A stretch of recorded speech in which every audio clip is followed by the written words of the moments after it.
Contingency code name, yellow static, subject description. Extra-dimensional maze reached by accidental slips in reality. Looping halls, hostile shapes, and severe disorientation. Most who fall into the backrooms never speak again. The more I learn, the less I understand. A dimension? A parasite?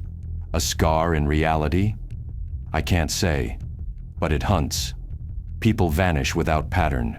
One moment in our world, the next trapped in endless corridors of yellow walls, stale air, and lights that never turn off. Those who escape return fractured, weak bodies, broken memories. Their words line up too consistently to dismiss. Repetition without end, rooms that fold like reflections, geometry that gnaws at sanity. Infinity, not in distance, but in madness. The place behaves like a predator. Entities roam within, faceless humanoids, hounds that move too fast, skin stealers rumored to wear the faces of their prey. Maybe they're separate species, maybe just projections of the same hunger. Doesn't matter. They kill. Ingress points appear at random. I've detected temporal fractures across Gotham, abandoned tunnels, collapsed buildings, even old subway stations. Millisecond delays too precise to be natural.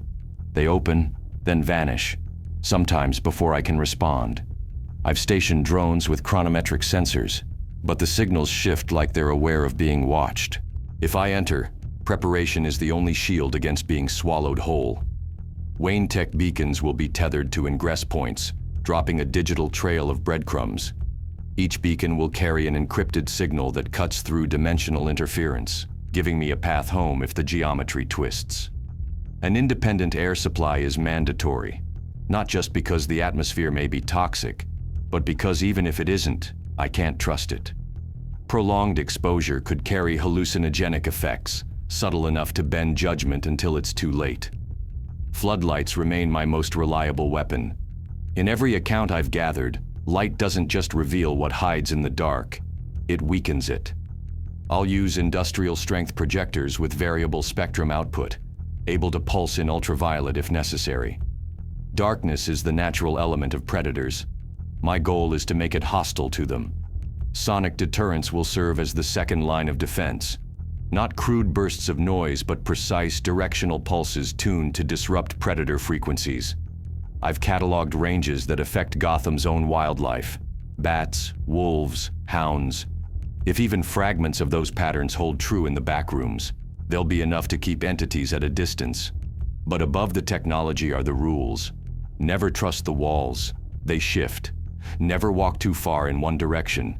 You may never find your way back. Never mistake silence for safety. In a place built to disorient, silence is its sharpest weapon. These aren't certainties. They're fragments stitched together from witness accounts, incomplete data, and instinct. But in the backrooms, fragments may be the difference between escape and oblivion. Light and fire remain the only deterrents with consistent results. Fire disrupts their form.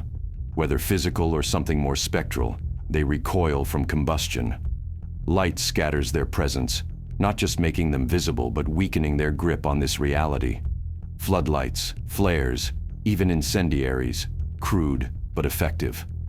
The city is vulnerable in ways most don't realize. Every abandoned subway tunnel, every derelict factory, every unmonitored basement could hide a fracture. Gotham is riddled with weak points, and I can't cover them all. My role isn't to close every door. That's impossible. My role is to make sure nothing that slips through survives long enough to find purchase here. I don't know where the backrooms came from. I don't know if they end. Maybe they're a prison, maybe a feeding ground, maybe both. What I do know is ignorance kills faster than claws. So I'll keep investigating. Stay vigilant. Batman out.